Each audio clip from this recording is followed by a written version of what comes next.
Morning, gang. Happy Sunday. So, this is a video I've wanted to do for a long time and finally got around to putting it together, okay? But this is one I'd love for you to share with your Bernie supporting sister-in-law or the neighbor who thinks AOC is the future of the country, or maybe the coworker whose evening schedule is arranged around what time Rachel Maddow comes on, or the kid at school who thinks he's owed a Corvette and a mansion just because he finished high school. You see, back in 1984, a former Soviet spy, Yuri Bezmenov, who had escaped the Soviet Union in 1970, sat down and explained the Soviet Union's plan to destroy America from within. Okay, Bezmenov was a KGB propaganda agent and a deception expert. Okay, something I know a little bit about. Much of what he said nearly 40 years ago is exactly what's going on now. Okay, at the time, the Soviets thought the U.S. was falling into their grasp. You know, they had got this going. This started in the 1950s. Okay, but of course, the Soviet Union collapsed, and so the Democrats decided that this was a plan, or that this plan was a great way to bend the will of the citizens of the United States to their way of thinking. Okay. Now, somewhere along the way, though, the Democrats took a hard left turn. Okay. And so now we're back on the same path of what the Soviets had originally intended. You see, the Soviet Union fell in 1991. And George H.W. Bush was still president, okay? So not a whole lot was going on, all right? You know, Bush, part of Reagan, you know, staunch anti-communist here, okay?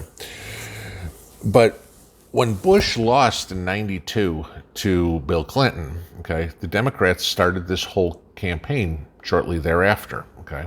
And what we're experiencing right now here in 2021 started with Bill Clinton. Not the communist part, but the Democrat takeover of the country. Now remember, Clinton tried to push through socialized medicine. They called it Hillary Care back then. Okay, the school system at that point took a hard left turn, and whether or not you know this one, during the Clinton administration is when China was allowed into the World Trade Organization.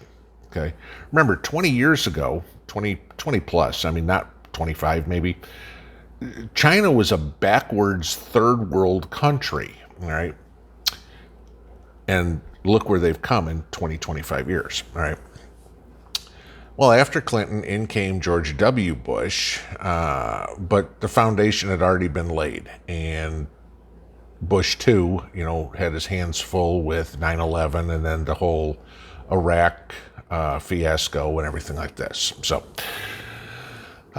but, you know, at that point, you know, the school system was still very left-leaning, and China was growing rapidly. I mean, you know, I go back to my brokerage days, and I will tell you there were countless analysts saying, buy China, that's where the money's going to be made, okay? And this is, you know, early 2000s, okay?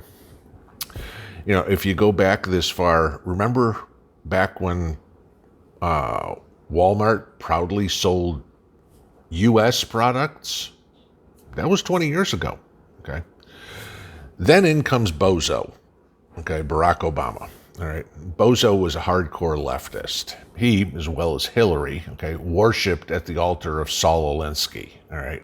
You know, the author of the book Rules for Radicals. You know, Alinsky wanted communism, as did Hillary and Obama as well. But, you know, Bozo was the one who started the race wars in the United States. Everything was racially motivated for him. Nothing was fair, okay? It was up to him in his mind to change the country. He tried the best he could to destroy the economy, to destroy the military, to destroy the sense of community, and to destroy foreign relations with their allies. He did a halfway decent job, okay? You know, people loved his speeches. He was a great orator, okay? Problem was, nothing he ever said was true, and the promises that he made were all hollow, okay? Remember, you know, the Great Recession, we did not come out of it until Trump came around, okay? 8 years of living the Great Recession. I don't care what the pencil pushers tell you. Were you better off in 2008 through 2016, or were you better off from 2016 to 2020? That tells you when we came out of it. Okay, but the public eventually realized that Obama and his appointed successor, Hillary, were leading us into communism, and that's why we got Trump. Okay, this was a major bump in the road for the communist insurgency that had been planned for over 20 years so far. The Dems pulled all the stops in 2020, with lie after lie to bring Trump down. Russian collusion, racism, sexism, xenophobia, you name it. They did whatever they could to get their man in the White House, and Potato Joe. Okay. Joe was the perfect puppet that would do whatever he was told. Okay. And now you have their plan moving back full speed ahead. Okay. We've now had a couple of generations of kids indoctrinated by the school system. Participation trophies have now transformed into entitlements for breathing. And the U.S. is on a collision course with becoming a communist nation, ruled by the elite 1%. Those guys the Dems have claimed that they hate, but themselves belong to the club. And the rest of us are destined to be slaves to their warped sense of superiority. But let's go back to Yuri Bezmenov and what he said in that 1984 interview. And I'm going to link the interview down here in the description for you guys. Okay, but this is a quote. "The highest art of warfare is to not fight at all, but to subvert anything of value in the country of your enemy until such time that the perception of reality of your enemy is so screwed up to such an extent that he does not perceive you as the enemy, and that your system, your civilization, and your ambitions look to your enemy as an alternative, if not desirable, then at least feasible. That's the ultimate purpose, the final stage of submersion, after which you can simply take your enemy out without a single shot being fired."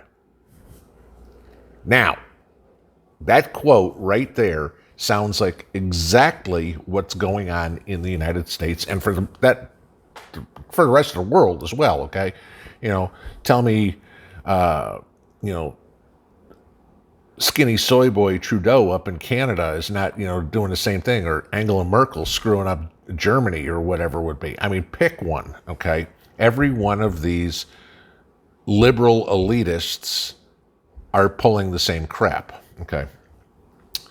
But Bezmenov said that the Soviet plan was a 4-step process. It would take considerable time to complete. Okay, and I want you to remember, he said this in 1984. Okay, so, go back. This is when I graduated high school. The Democrats initiated this in 1992. But here's the 4 steps. Okay, step 1, demoralization. Okay, where you're destroying the destruction of religion, human value, and school curriculum. Now, we all know there's a war on religion. Just look at the Democrat Party, okay? Even the Archdiocese of the Catholic Church has told Potato Joe to stop calling himself a devout Catholic because of his stance on abortion, okay? Look at elections. We all hear about the evangelical vote, but do you ever hear about the Hindu vote, or the Jewish vote, or the Muslim vote, or the Rastafarian vote? Nope. Christians are the most persecuted religion in America, and all by Democrats. Okay? Democrats want to deny science when it's convenient. We're supposed to follow the science when it comes to COVID, but we're supposed to ignore it when it comes to gender. Then of course you get everything is now racist. Warm weather, I kid you not, this is this week. Warm weather has now been declared racist, for God's sake. Okay? Because you have so many African Americans who live down south, and so therefore warm weather is racist. Okay, this is the reasoning of people. Okay, there was actually a funny one that happened this week in New York. A Chinese woman was admonishing people on a conference call for calling COVID the Chinese virus. Right, but it was perfectly okay to call all the variants the Indian strain or the South African strain or the British strain. Basically, in step 1, facts don't matter, okay? Bezmenov in step 2, destabilization. Okay, Bezmenov describes this step as destroying the economy, foreign relations, and defense. All right, now again, look at the Obama record. Like I said earlier, we never came out of the Great Recession under his watch. Okay, then you get into, foreign relations. I mean, Bozo wouldn't even talk to Netanyahu and had the audacity to ship Iran billions of dollars in the middle of the night. What do you think that money was used for? I mean, remember, Israel's our ally, okay? Regardless of what you think about Israel, they're still our ally in the Middle East, okay? The military under Obama, we were the weakest we have been since World War I under Obama, okay? Now, Trump was able to turn all these debacles around somewhat, okay? But in comes Potato Joe, and again, the economy's in the tank. The United States is a laughingstock in the eyes of the rest of the world, except for China, because they have the whole Biden clan in their back pocket.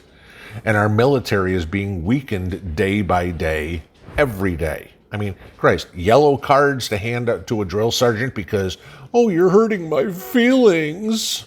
Give me a break, okay? That's step 2. Step 3, crisis. All right, again, this is Soviet plan. In our case, the crisis is COVID.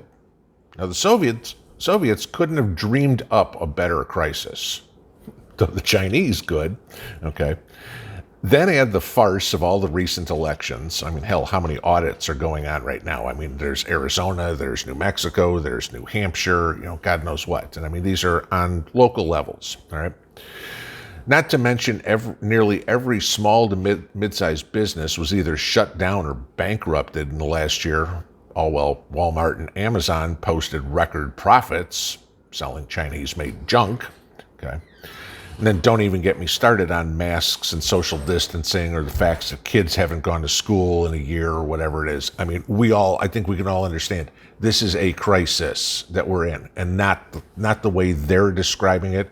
The crisis we're in is the reaction to the pandemic, not the pandemic itself.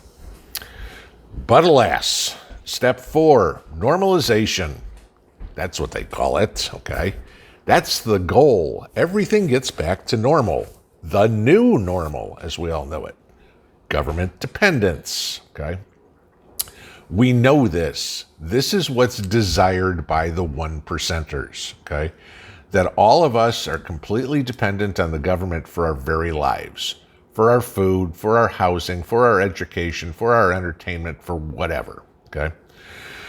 The funny thing about all this is that so many of the minions who are helping usher in this catastrophe are going to be the first ones that are going to be cast off as no longer useful. And go listen to Bezmenov's interview, because as he said, those are the people, the educators, the media, that are lined up on the wall and shot, okay? That was his comment, all right? Do the school teachers and the talking heads at CNN really think they're going to be allowed into the 1%ers club? No, they're just useful idiots, okay? But this was the Soviets' plan. It was adopted in the 1950s and the 1960s. I mean, hell, Bezmenov told us about this nearly 40 years ago. It amazes me that so few people in this country, don't see the writing on the wall. It's not like this is some well-kept secret that I was able to get with a FOIA request or something. This is exactly what is happening in the United States right now, okay? Unfortunately, there are too many sheep in this world that won't use the brain that God gave them, okay? To hell with the sheep, gang. We need to be the wolves. Show this to everybody who thinks we're in great shape right now, and smack them upside the head with a dose of reality. Have a good Sunday. Pinball out.